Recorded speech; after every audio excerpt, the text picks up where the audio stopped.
Okay, I think we'll call this meeting to order. Welcome this evening to another session of Council. The Budget Committee for 2020 is convened in North Perth Council Chambers. I'm Mayor Todd Kasenberg and the 2020 Budget Chair. I note with regret the absence of Councillor Johnston, who is the Deputy Budget Chair, and he is away on business at this time. So let us move forward with our agenda as seen. It is to be noted that this is being live streamed to YouTube, and there's a whole bunch of various instructions which I did not print off for tonight's meeting, but hopefully everyone who's here understands that you will be recorded and those images will be made available on the internet, so you're encouraged to show appropriate behavior and decorum. And we do have responsibilities, the clerk and myself, to cut off the feed should there be any difficulties that present in the council chambers. With that said, let's turn to item 1.2. Are there any amendments before we move forward with this, clerk? Okay, so for our consideration, Council, I have a resolution that reads as follows, that the agenda for tonight's meeting be approved. Can I invite a mover for that? Deputy Mayor Callum, thank you. And Councillor Anstead. Any discussion or debate? Let's have that vote if we can get there. Councillor Anstead.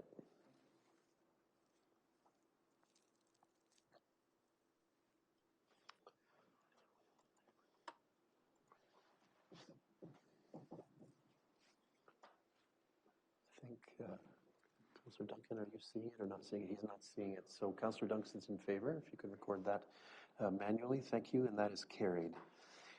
At this time, of course, Council, as we enter our meeting, opportunity for you to declare pecuniary interest and the general nature thereof. Do any of you wish to avail yourselves of the opportunity at this point in the meeting to do so? Seeing no indication of same, of course, the usual practice is in place. Should you feel yourself in conflict at any point, you may declare at that point and submit the appropriate documentation to the clerk or myself. That then moves us to the consent agenda, item number 2 on our agenda. And you'll see that the minutes of the January 29th, 2020 budget meeting are available to you.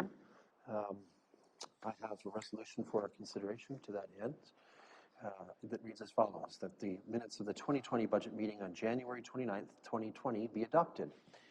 Can I invite a mover for that? Councillor Andreessen, thank you, and seconded by Councillor Rothwell. Any discussion or debate, concerns about those minutes? Seeing none, let's have that vote.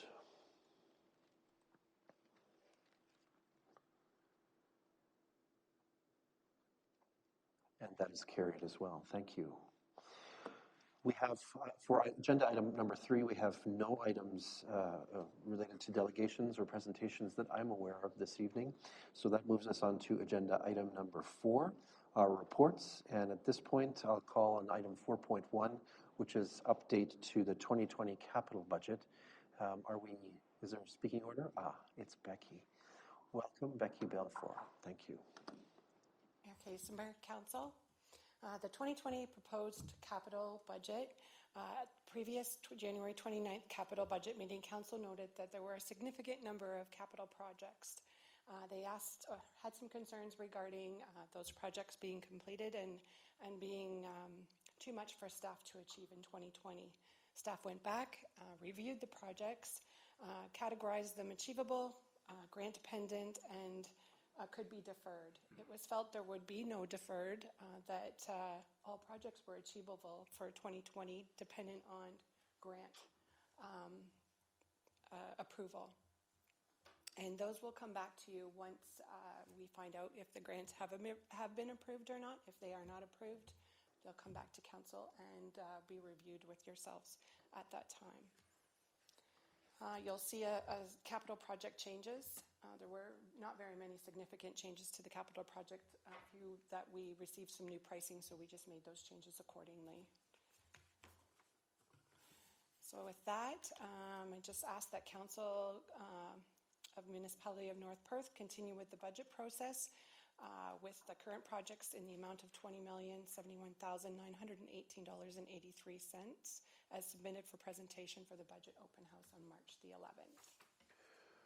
Councillors, do you have any questions for Ms. Belfour?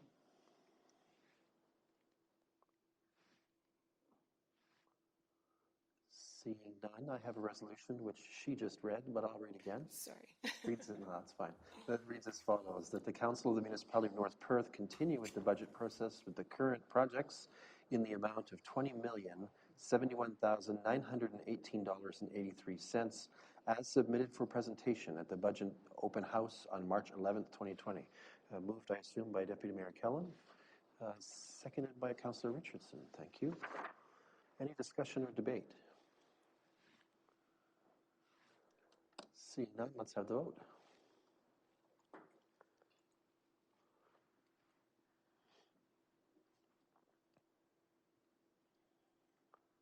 And that is carried. Thank you, Becky. I'm going to do the next one. You're up for the next item. So item 4.2 is the 2019 Asset Management Plan and Financing Strategy, a recommendation to us for council adoption. So back to Ms. Belfour. On December 2nd, Hemson Consulting presented Council with the North Perth Asset Management Plan. During the presentation, they produced 3 financing strategies, and staff have reviewed those 3 strategies and took the mid-range approach at $242,000, which has been incorporated into the 2020 operating budget. So with that being said, then we have a recommendation on the books for council tonight to approve. Okay. So council, we have a resolution, but before we do that, are there any questions on this matter? Okay, so council, remember there were 3 strategies. Staff is recommending that we pursue the intermediate strategy, the one that's sort of in the middle of the road. I'll read the resolution. That the Council of the Municipality of North Perth adopt the 2019 Asset Management Plan, implementing Financing Strategy 2 in the amount of $242,000 per year. The financing strategy will be reviewed annually during the budget process. Can I have a mover for that? Councillor Richardson, thank you. And seconded by Councillor Seiler, thank you. Any discussion or debate on this one? Seeing none, we're going to have the vote.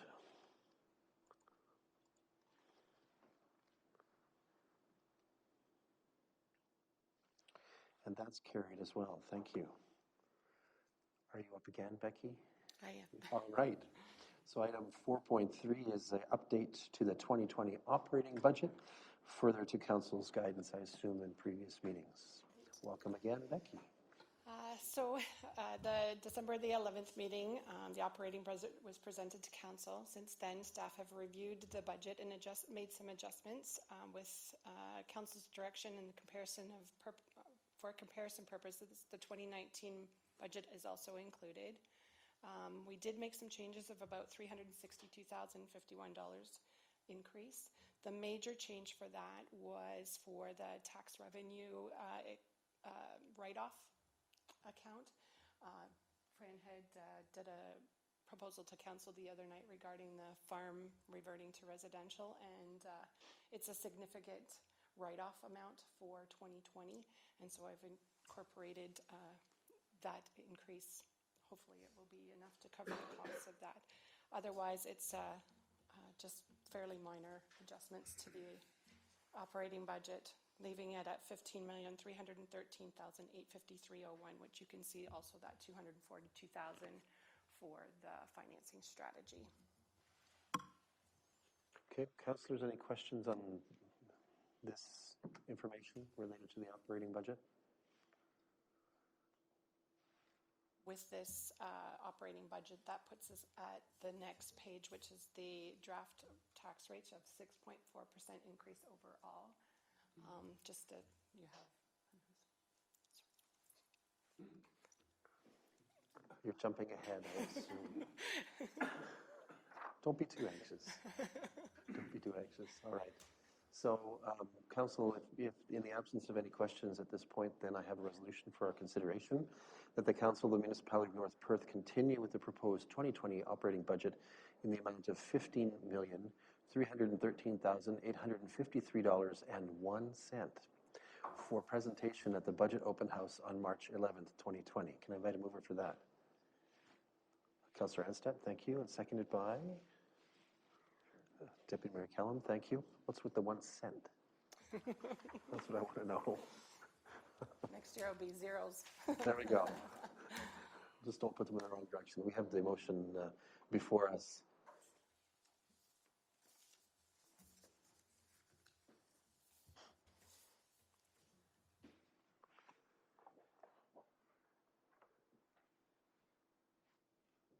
We're waiting on someone. Oh, there's a motion before us. Okay. Uh-oh. Okay. So with Councillor Rothwell's manual vote, that is carried. Thank you. And that brings us to item 4.4, I believe, which is the proposed 2020 tax levy rate impact. So I have no report for this. At this time, we're sitting with a 6.4% increase overall. And I guess I put it back to Council for any comments, suggestions, what they'd like to see us move forward with changing, if any changes need to be made to the tax rate. We're at 7.7 for North Perth increase. 6.7 was the county, and a 3.4% increase on the education, but an overall 6.4%. Okay. Councillors, questions? I see Councillor Seiler. Let me just bring you in here. Go ahead. Thank you, Mayor Todd. Where does this put us compared to last year? We were... Need to blow that up to see it. There's no way to zoom that. 6.4. I think we were at a 4.9 last year, were we not? For increase. Mm-hmm.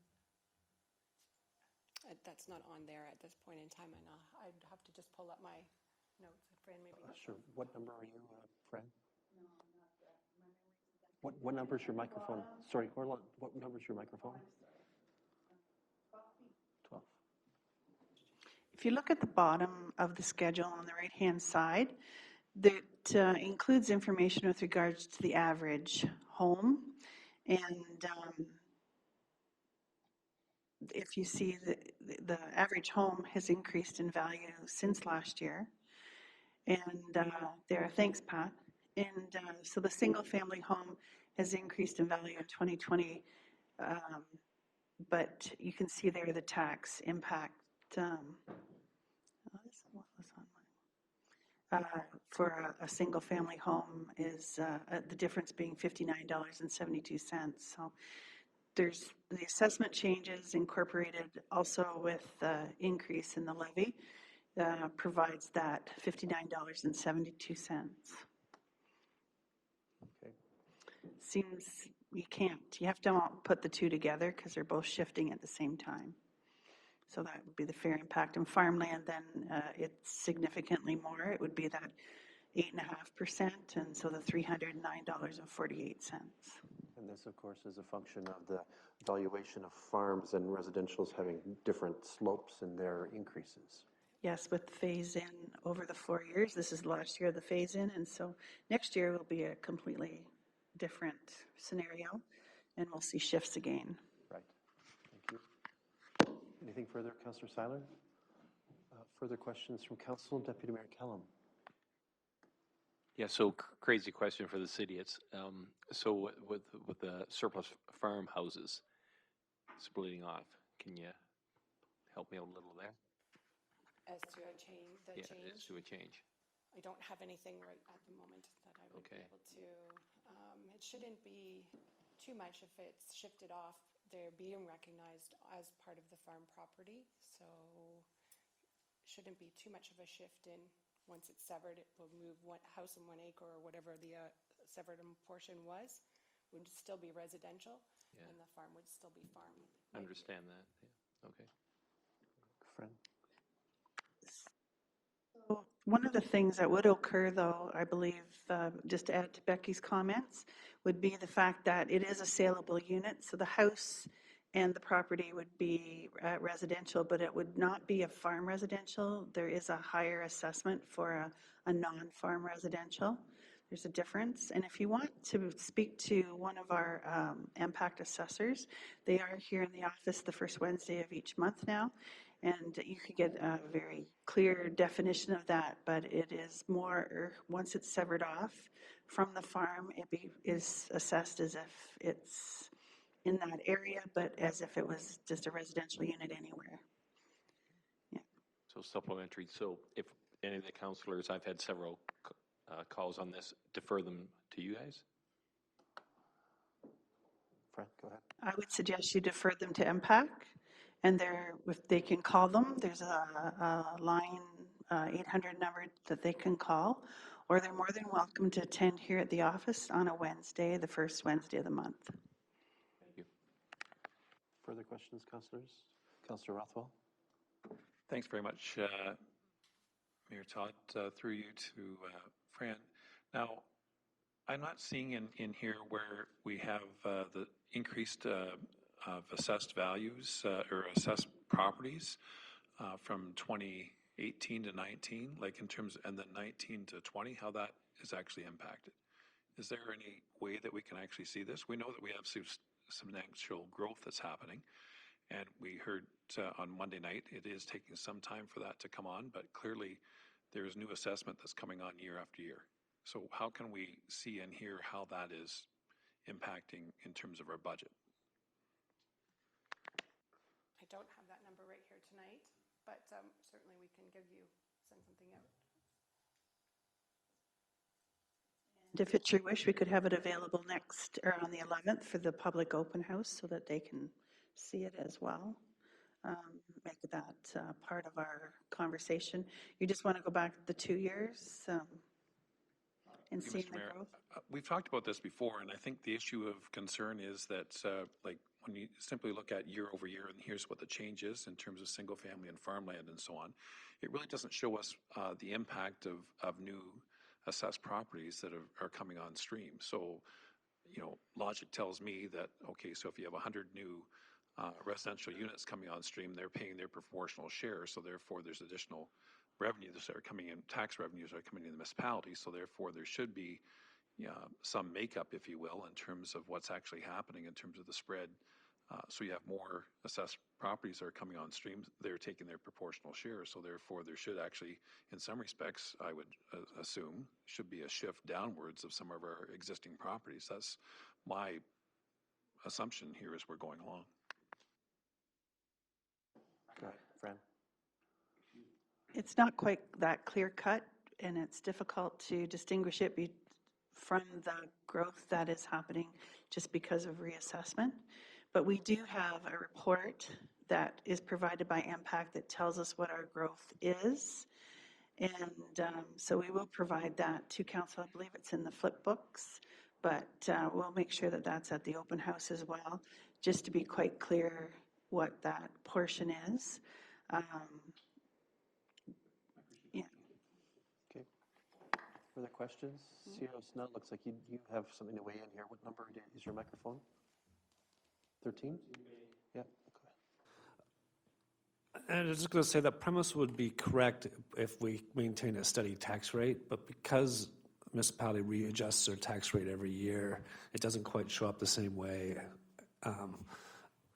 because our tax rate's adjusted to the budget amount, not to the assessment amount. So there have been municipalities in the past that have, I'm going to say, just use a static tax rate, and I'm not sure that's and then publicize that as a method to promote a frozen tax rate, but it really isn't really that. If assessment's growing, your tax rate should be going down, and I think that's the case with ours. Yeah, thank you. Further questions or seeking insight into any of this at this point? Okay. I think it would be helpful if we continue to have at these meetings the profile I think that Councillor Seiler was asking for, which is, you know, year over year over year, what are our tax changes in rates for the North Perth portion, the county portion, and the education portion so that we can see what is happening over time. I think we did have a report like that last year. I seem to recall that being requested, but it would be helpful for that to be available. Any other questions or comments at this point in time? I don't think there's an actionable here, right? This is just sort of a note that this is where we are with regards to the tax levy rate and impact. And I guess direction if you want something, if you want it reduced from where it is currently. Councillors, do you have any strong desires for further cuts to the budget? Deputy Mayor Callum. Just a question with regards to taxes. Are there any properties that are undertaxed in North Perth? Undertaxed? Undertaxed. You know, you hear that once in a while.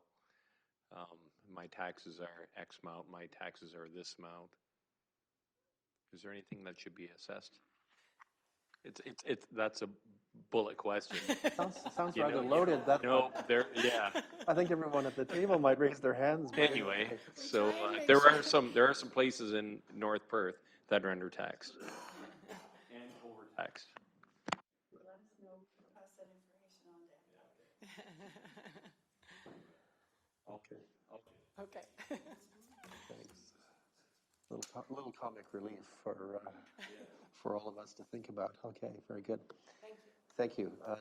Next, we're going to move to item 4.5. Because I wish to speak to this, and I've introduced a concept note, I'm going to ask Councillor Duncan to take the chair at this point.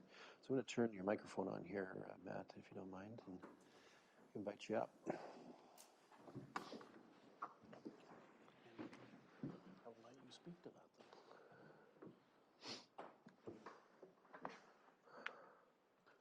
Your chair is quite low, by the way.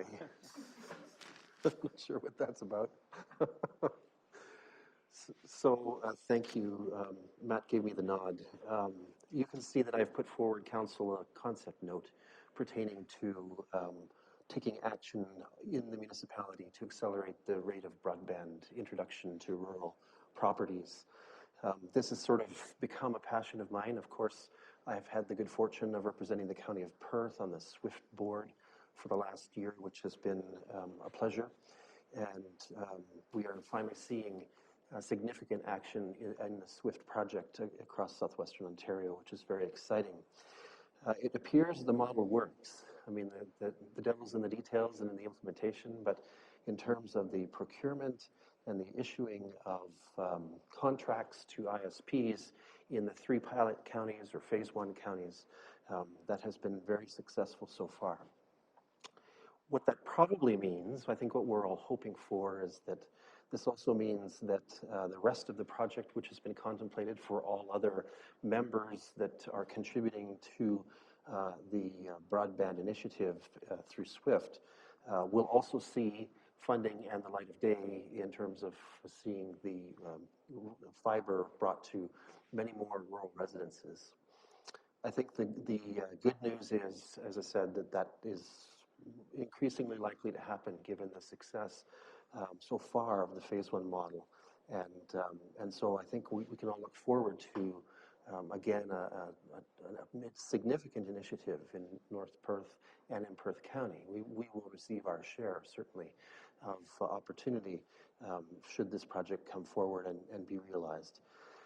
That said, when you look at the actual numbers that have been bandied around in terms of understanding the need for investment in southwestern Ontario in the SWIFT operating area, if you will, is between $2 and $3 billion to get fiber to every residence, to every premise.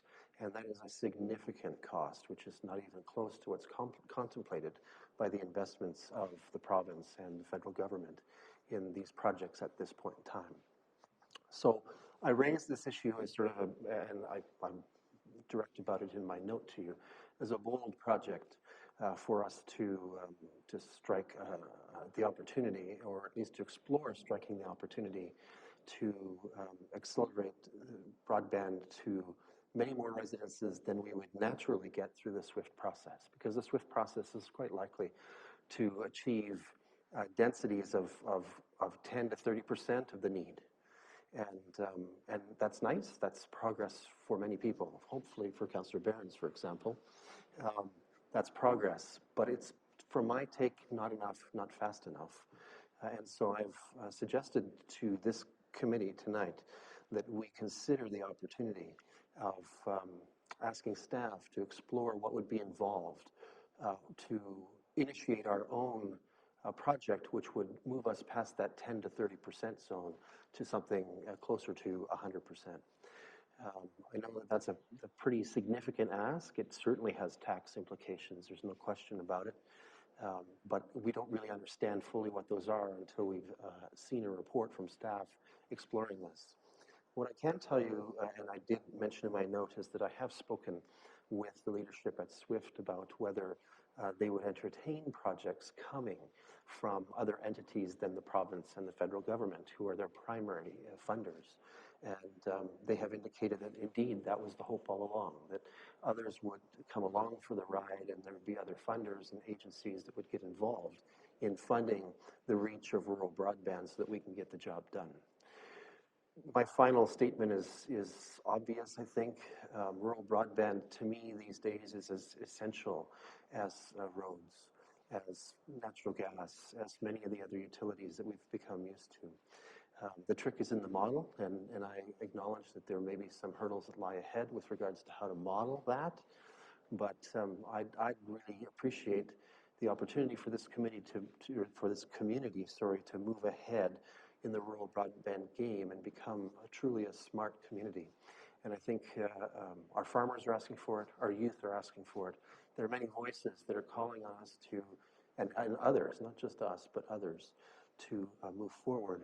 And so I'm asking Council tonight to consider a resolution or an action, a request for a report of staff on what might be involved, what we might have to entertain if we were to move forward with an accelerated broadband project.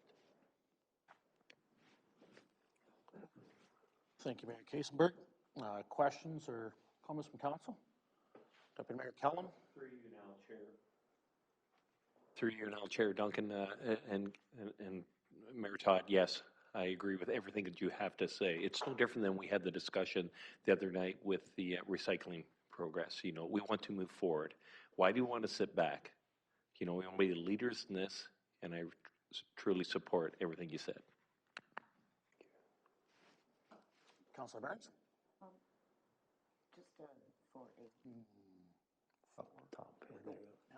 Just a question for clarification, because we're talking about the rural broadband. That's not fiber. It can be, actually, it's interesting because you're right. SWIFT in its project, in the phase one, has come to realize that there are a number of different technologies that can deliver 5010.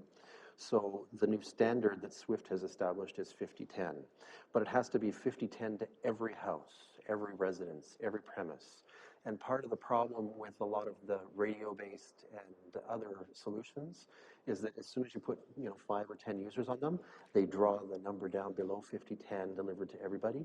And SWIFT is mandated to solve that problem and to not accept proposals. The province has asked them, do not accept proposals that bring below 5010 any of the residences that are passed. So you're right, it could be radio technology, but it has to be pretty sophisticated radio technology to make sure that every house down a line, down a concession, is getting 5010 service. Okay, supplemental to that, it's just that filling the rural countryside with fiber is an awful expensive proposition. Yeah.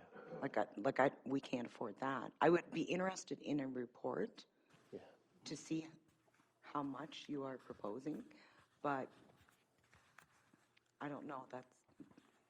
I just know that fiber is not going to go into the ground that cheap in rural Ontario.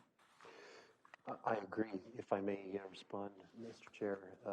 Certainly we found that at the SWIFT in the pilot projects. And in fact, I was talking about that sort of gap between the funding model, which is putting 10 to 30% in place, and that 100% gap. So there's sort of a 70 to 90% gap in place. The challenge that we face is that even in phase one projects, the ones that have been selected are still reasonably low-hanging fruit. They're, in smaller villages and hamlets where there's enough density.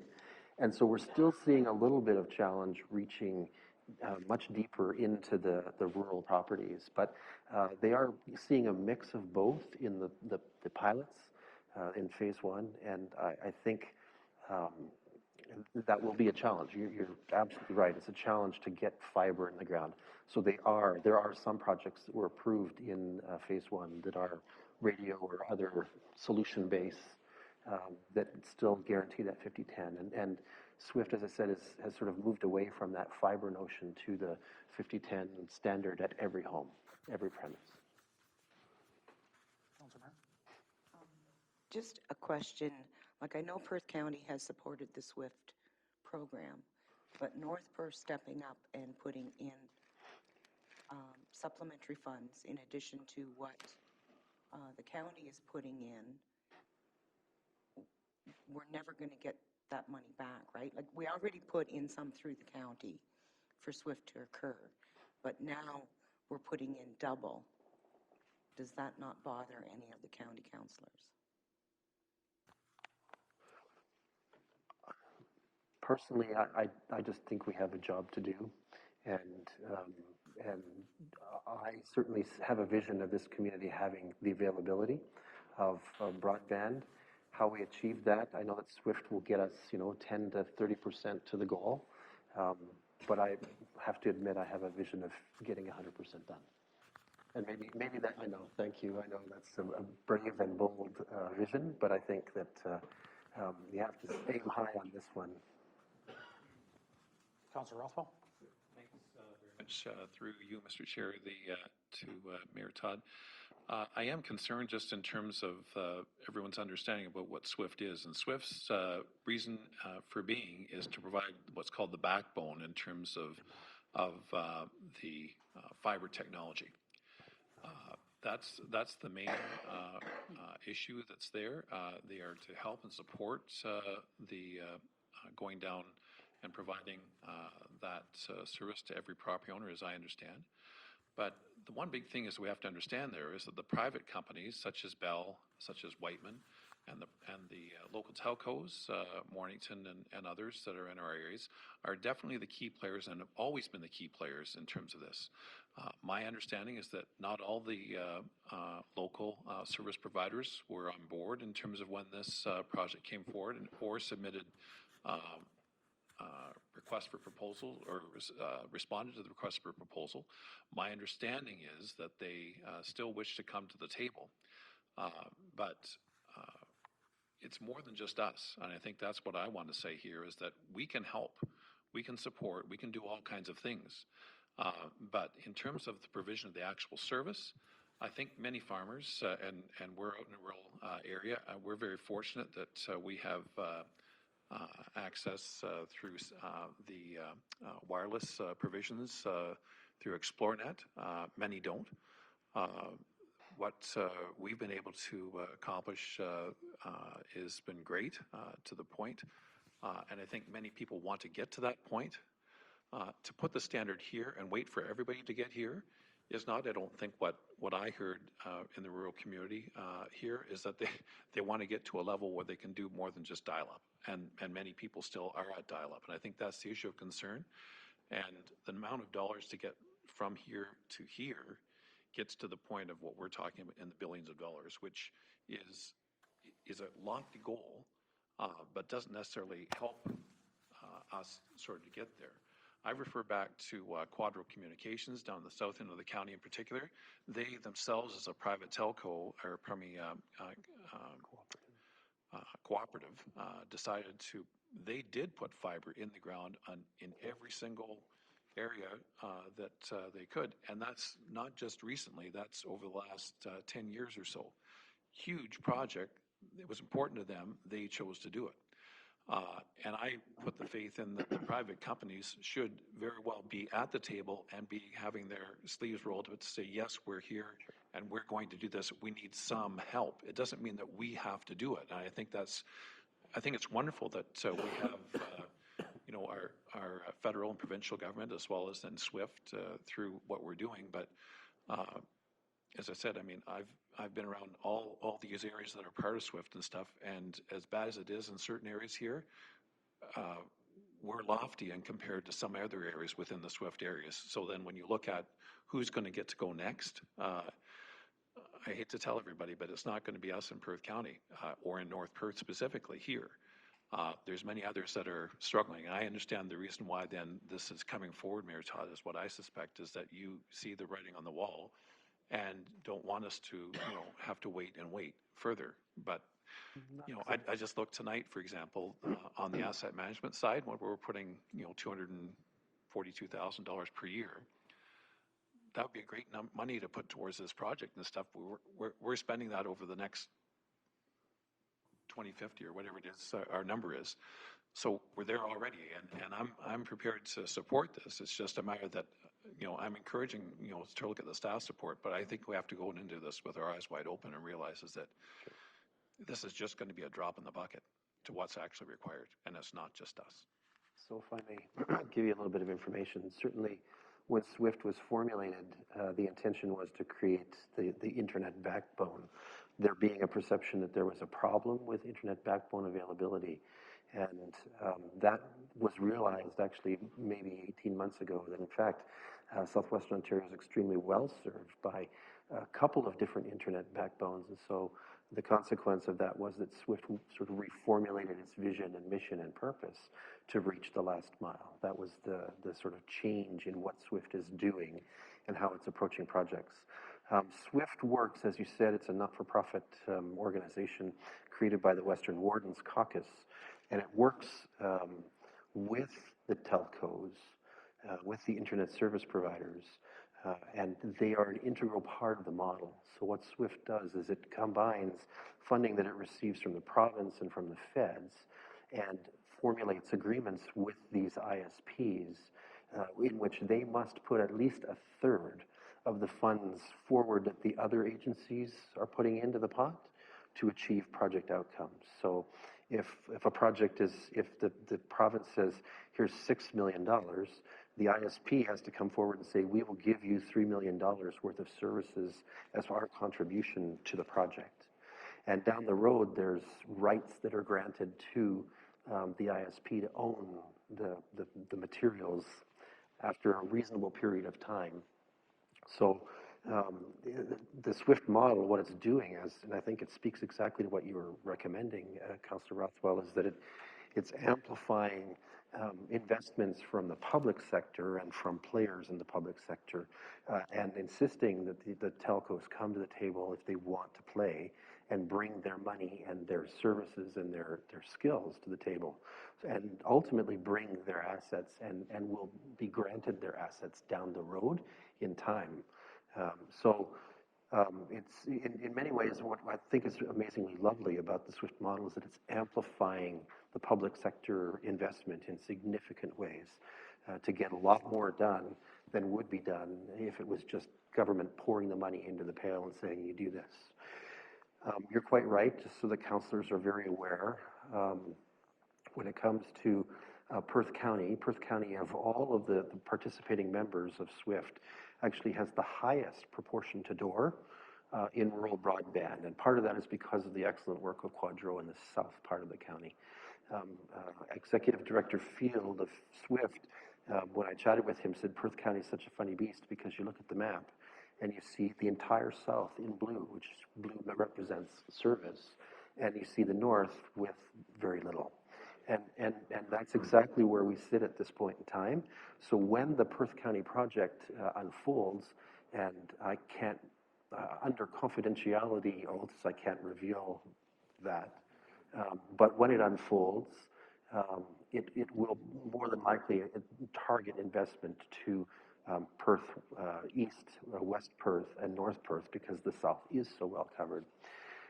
I can tell you that the vendors that we're used to providing internet services in North Perth, including Execulink, including Whiteman and Mornington, and even, thank you, and Eastlink, I believe all of them are vendors of record at SWIFT at this point. So they've all come on board and they've all begun to share their data and bid on projects. And I believe that in Wellington, which is just, our neighbor to the east, again, some of the players that we deal with, that we see in this community, have won contracts there as part of the SWIFT project. So. Councilor Rothwell?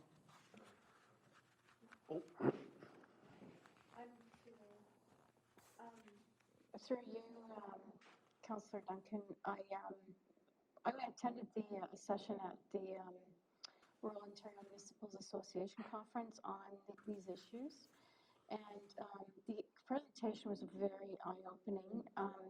One of the things that I learned at that session was to be very careful that if we're going to spend our money and make this type of investment, which indeed is massive, is to be very careful about what we're investing in.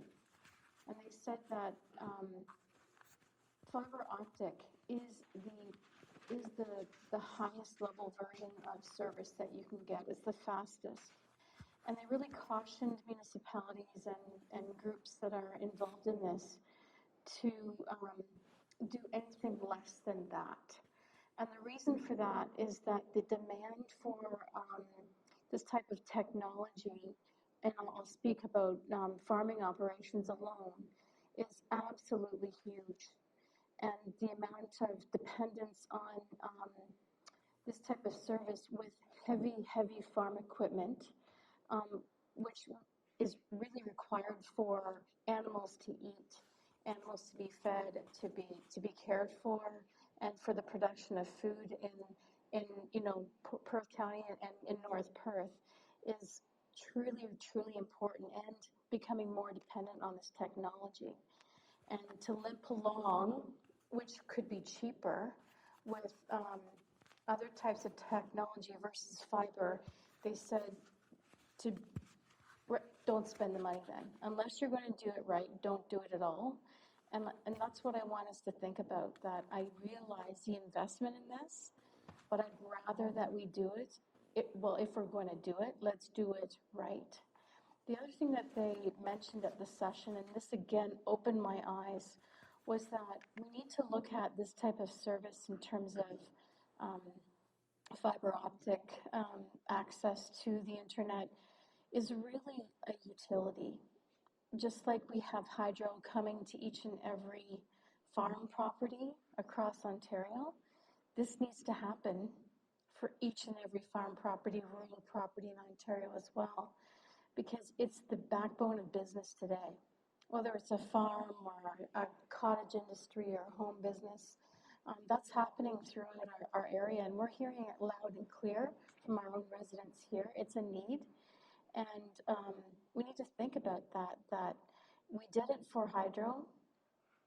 We have to find ways of how we're going to be able to do this with providing this kind of service to conduct business, especially in the agricultural industry. So, when I walked away from that session, I learned a lot, and I feel that if we really think about it as that crucial or critical type of service, we do need to think about ways of how we're going to make that happen.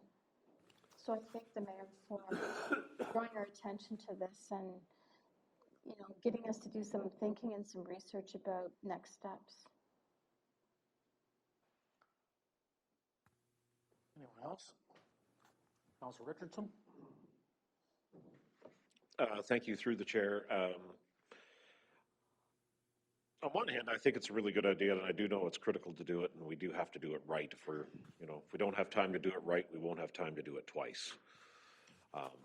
But I think it would be good to get a report to look into it, and if we can certainly engage and get other partners on board, it would require a look, but then at least we have a benchmark of numbers to go on, because it could be an astronomically large project, like Councillor Rothwell has put out, that we've got our own significant, huge projects, and like it's mentioned, we've just we've only gone mid-range to make it even somewhat affordable of 242,000 to 1.7% in there until 2048, I do believe, that we've got our own infrastructure, like the core infrastructure. The internet is becoming core. I understand that, but we're looking I would like to see the report for sure, and I will support that. But I think we have to certainly be eyes wide open to look at that because we've got an awful lot of other stuff that we have to look after that is strictly going to be exclusively for North Perth. This is great, and if there's something attainable or at least be a part of, an agreeing partner in it, um, I would be on board for that, but we certainly have to look at the dollars and cents before we do anything, and eyes very wide open because we have to look at our own reflection in the mirror first for what we have going on today as to what we would like to have happen in a few years. So that's my 2 cents.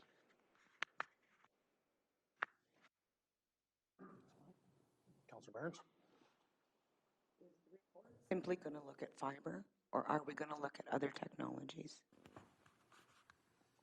I think it would be incumbent on us to look at the technology suite that SWIFT is looking at. I think they would share with us the sort of platform that they're using to evaluate and procure the services that they're delivering. And I think that's, to me, that would be what I would recommend anyway. And I think the staff would have to make choices about that, but that seemed logical, and given that it's sort of worked out, how they're approaching it might work well.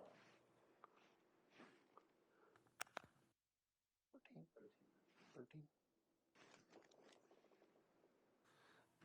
I would agree with the mayor on that comment, is that we would certainly be relying on the expertise that SWIFT has already established in the industry. So we'd be looking at how we could maximize our investment, but also I think Councillor Anderson brings up a good point. We want to make sure it does meet the needs of not just today, but tomorrow, so we want to be cognizant of that as well. And then we'd want to look at how to best make the most investment in the North Perth community, and what does that look like? So I think we'd be certainly relying on the expertise of SWIFT to help us get us there, plus possibly talking to some local ISP providers. Councillor Rothwell? Mr. Chair, I understand what Councillor Andreessen said in terms of the information at Roma, and basically don't spend on technologies that aren't going to sort of get you there and hold off. But I'll just point this out. It's approximately 15 years ago when the county was successful in getting provincial funding to help us. Omniglobe was the company that was selected, and I think there was 11 or 12 towers all throughout the county. We're very fortunate that there's a number of those here in North Perth, and I can tell you without that, even in the early days of the wireless, we wouldn't be able to continue to do what we were doing even then, especially, and I'll just say on the education side, there is no way our kids were going to be able to do the things that they were able to do without coming to town. And that was when we lived on E6, 7 kilometers east of Listowel. Nothing. You had dial-up and that was it. So TikTok, time moves forward, and the technology has increased up to, I think, first 3G and then 4G and so on. And then, I mean, usually the telltale test for this is the litmus test is that you can stream Netflix or whatever.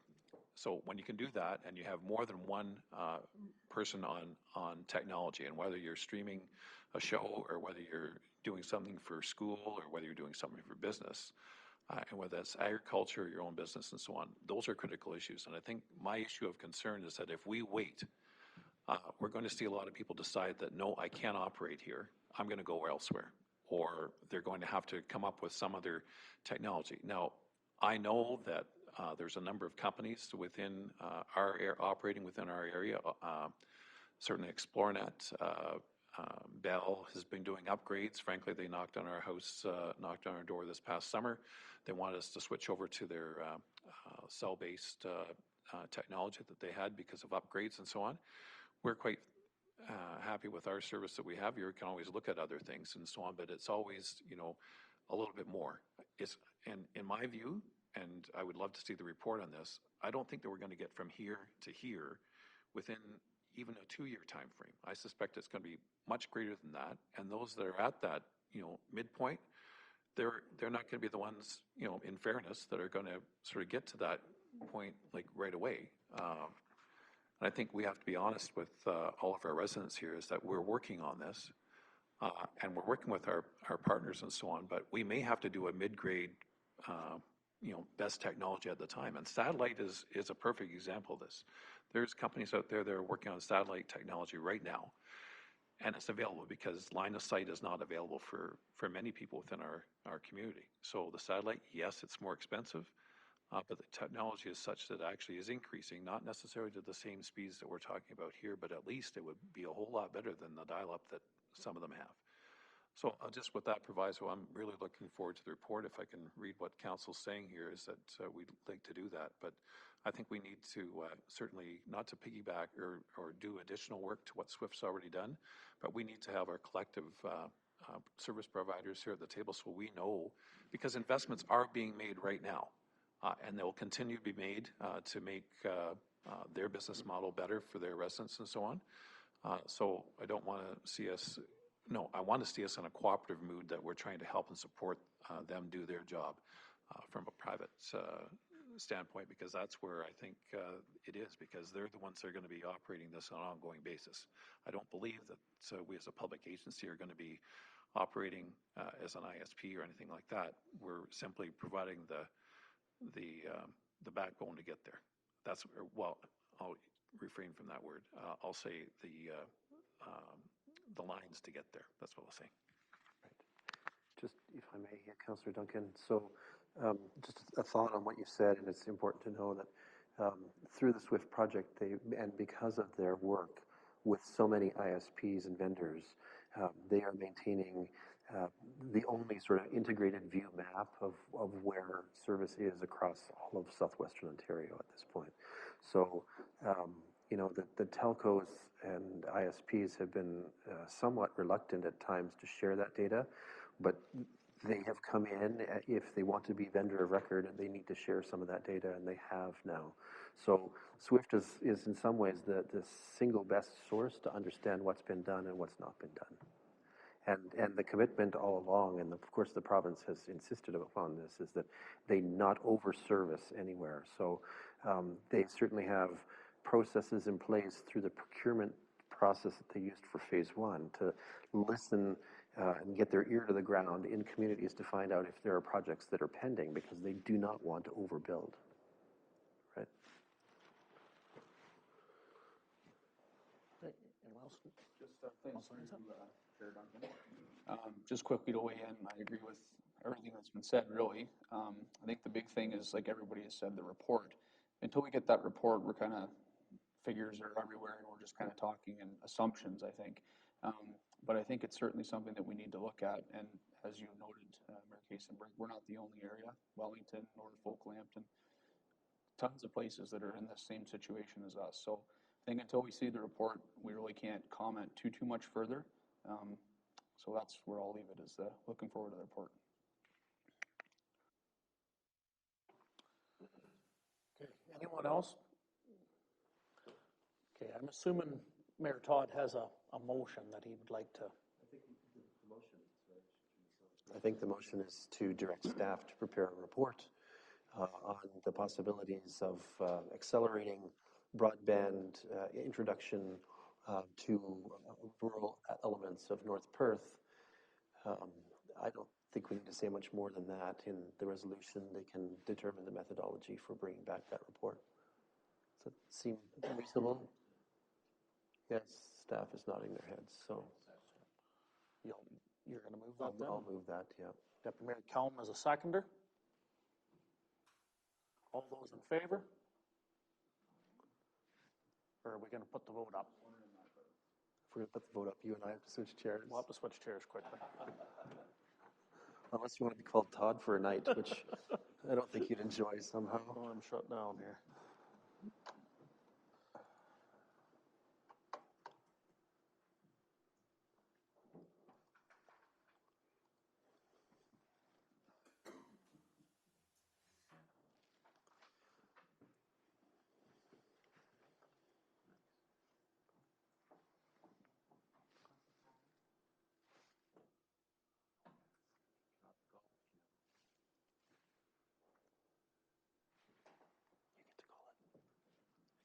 That's carried.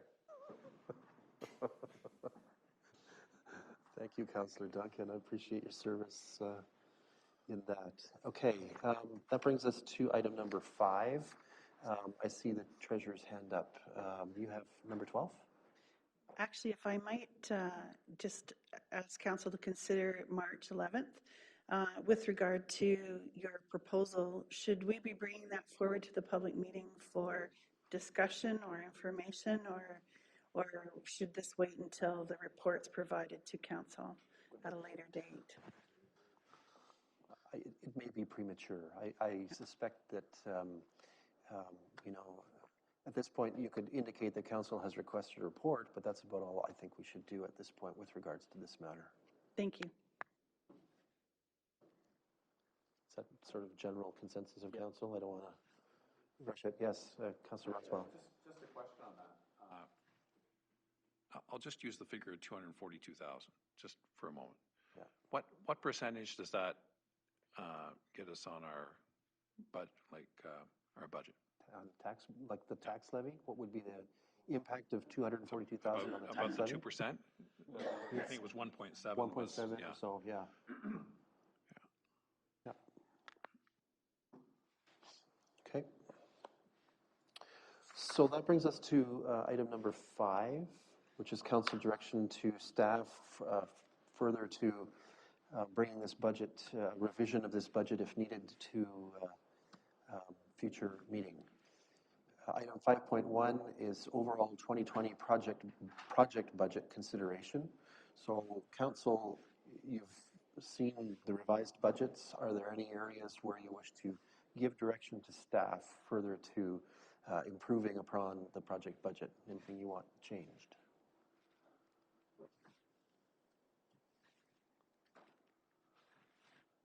Okay, I'm not seeing any hands waving. Deputy Mayor Kelly? Just through you, Mayor Kasenberg. So everything that we budgeted, there's a lot of projects. Do you think we'll be completing them all in 2020? Or have we taken on too much? CO Snell? So one of the conversations that we had as a group is that, and I think we maybe need to do a better job of the expectations of timeline on projects.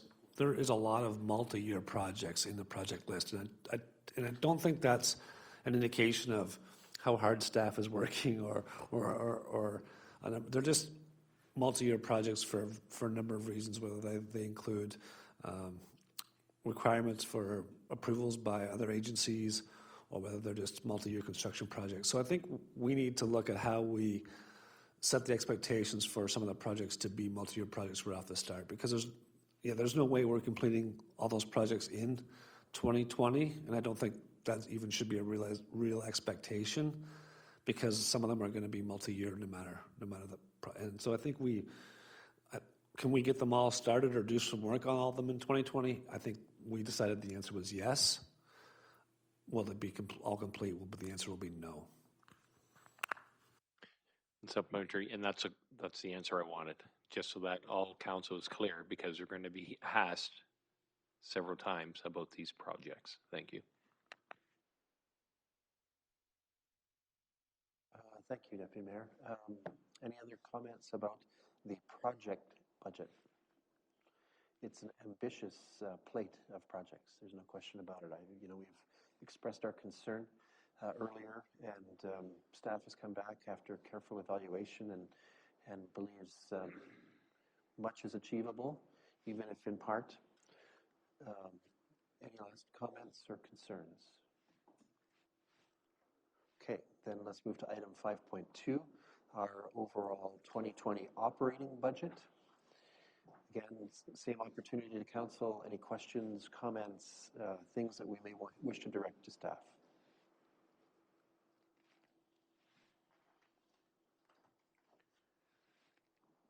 Okay, going once, going twice.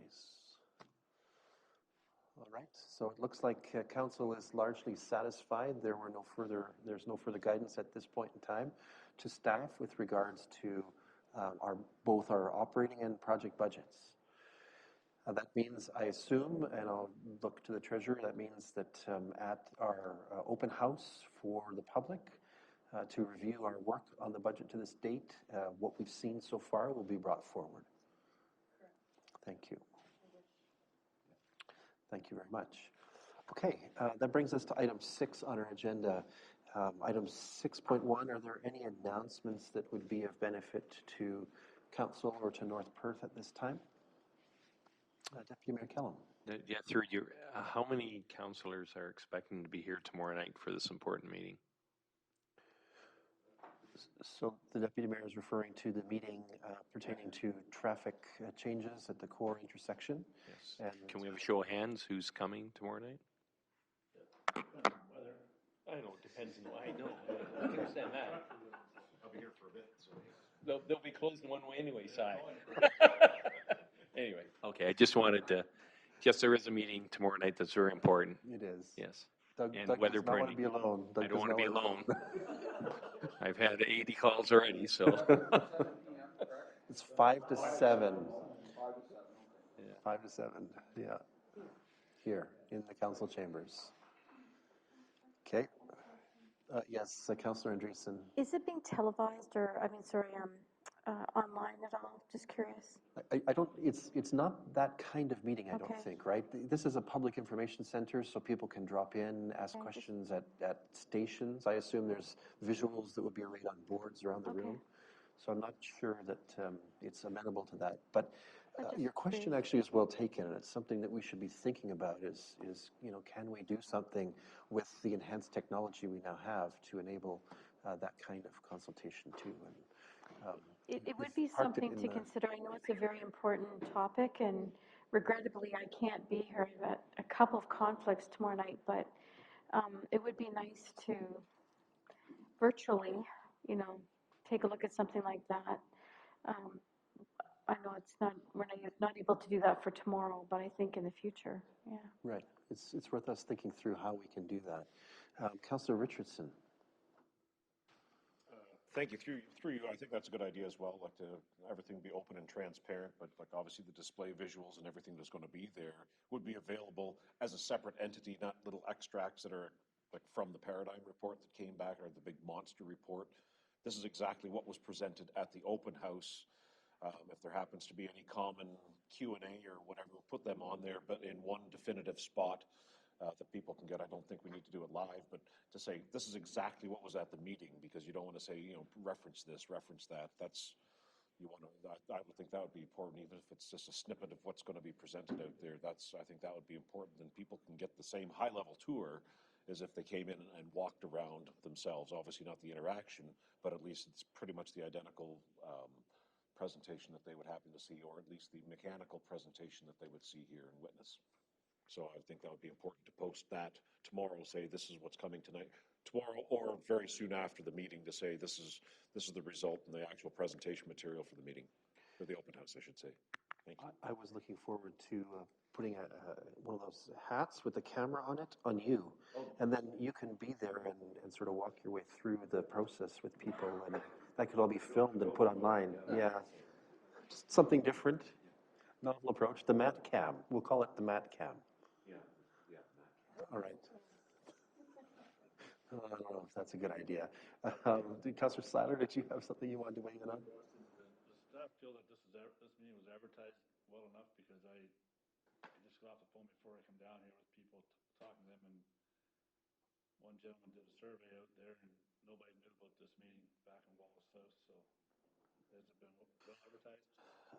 I have had those questions too. I think probably all of us have had a few of those phone calls. Which microphone do you have, Lyndon? 14B. Okay, go ahead. Yeah, just to answer the first question, exactly how Councillor Richardson outlined it, we're going to summarize the comments that are coming back. And we've had a number of them through social media already. We'll provide that. We'll also provide the information and fact sheets that we have in terms of the information we'd like to get to the people that are dropping by. It's a conversation. Various conversations with the civil engineering firm, as well as the traffic engineer, as well as myself, just discussing the history behind it and the changes that we're talking about. So that will be summarized and be available on the web mainly. Regarding information that went out, we did get quite a bit of social media attention and comments back. So it was on Facebook and Twitter. paper as well. We've discussed it through budget processes and other means as well. So those are the means that we know of, and we actually used every means that we know of for this one, and have had reasonably good feedback. That doesn't mean everybody's going to hear about it, and hopefully, if they don't hear about it now, they'll get those summaries that have been asked for and that we've discussed as well. Okay, Deputy Mayor Kellum.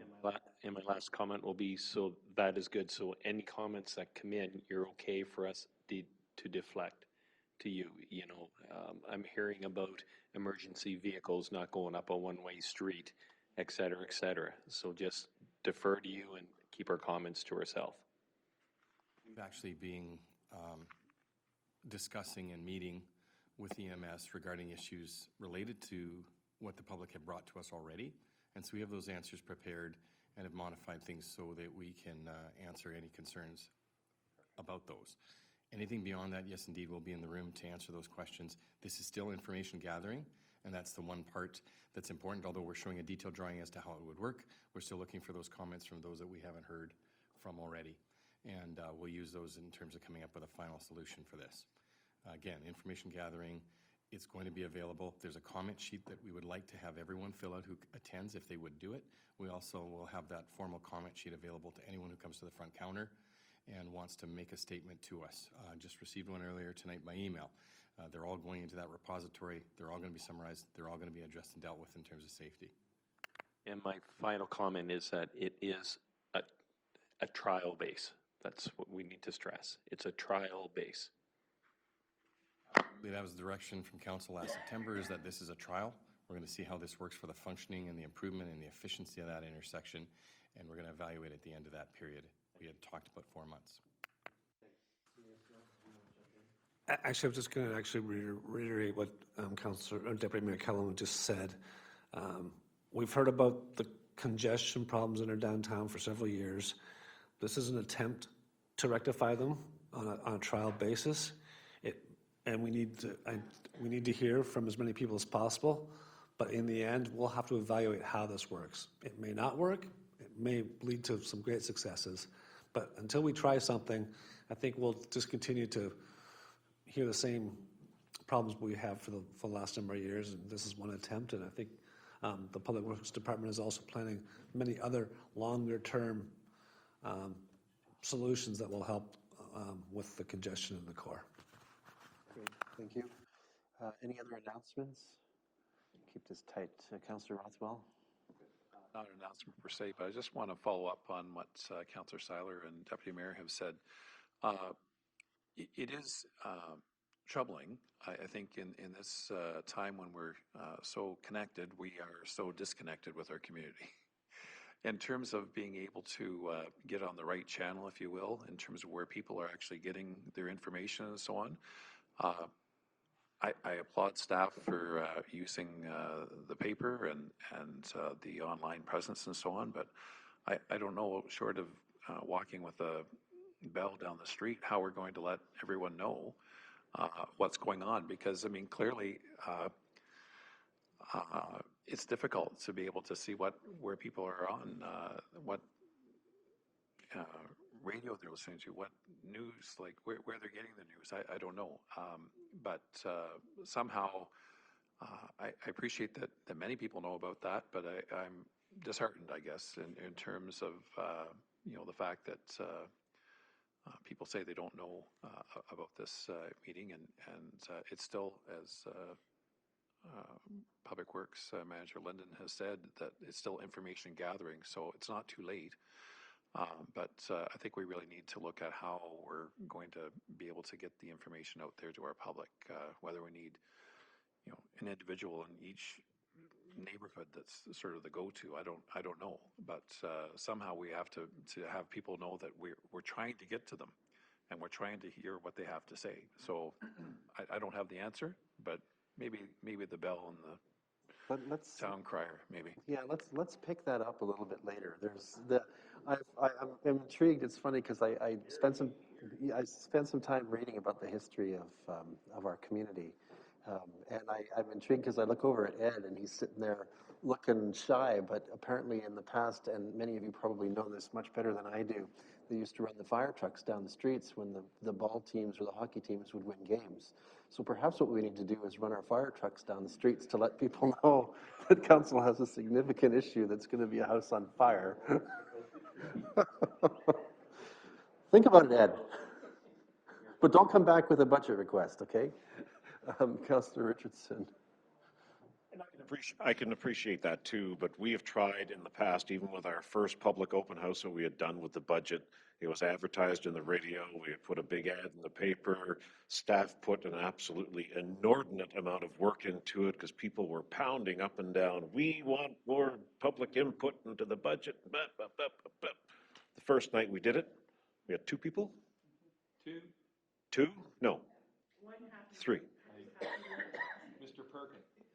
Yes. So they came in, they looked like it was, it was more of a class reunion for all staff and council that were here at the time. But then people say, oh, I didn't know what was going on. But you'll get the same people that were there and, oh, I didn't realize we had an election. You will get the same people that they are totally oblivious to anything going on past their front door. But that's true. And I think we could beat ourselves up and do the town crier and spend gobs of money in the paper, and people still would ask the day after, oh, geez, that was last night? Oh, I didn't know anything about it. I think you're going to find that level of oblivious nature is, I think, there. But to think of it, at least if nothing else, we've done our due diligence. We've put it on Facebook. We've put it on Twitter. It's going to be on the radio. We've done, like, failing us going and knocking on your door. Don't forget, we got a meeting tomorrow night or a public open house. Make sure you come down. You're never going to reach everyone to the satisfaction of everyone. We do the best that we can, and I think we're doing well. And sometimes people just don't care. But the people who do care need to educate themselves a little bit better. Thank you. As I said, I think it's not a bad idea to have an opportunity to talk about communication strategies as a council at a future meeting. Perhaps we can have a little brainstorming, relaxed rules discussion about that, because I think there is an opportunity for us to reconsider. We do have a communications plan, as I'm sure council knows, but there's never a problem with revisiting these things and brainstorming through some of those possibilities. So let's pull that forward. We'll hold that thought. And I'll work with the clerk to see if we can't get something on the agenda for that in the near future. I do believe, let's move on to 6.2. There's no closed session meeting planned for this evening. No reporting out required, which brings us to item 7.1, our confirmatory bylaw, which allows us to confirm actions of council. I'll read the proposed resolution for us, that bylaw number 30-2020 being a bylaw to confirm generally previous actions of the council of the municipality of North Perth be introduced, read, and considered read a first, second, and third time, and be finally passed, and that the said bylaw be signed by the mayor and the clerk and sealed with the seal of the corporation. Can I invite a mover? Deputy Mayor Kellen, thank you, and seconded by Councillor Richards, or Duncan, I'll go that way. Sorry, Matt. Any discussion or debate? Seeing none, let's have that vote.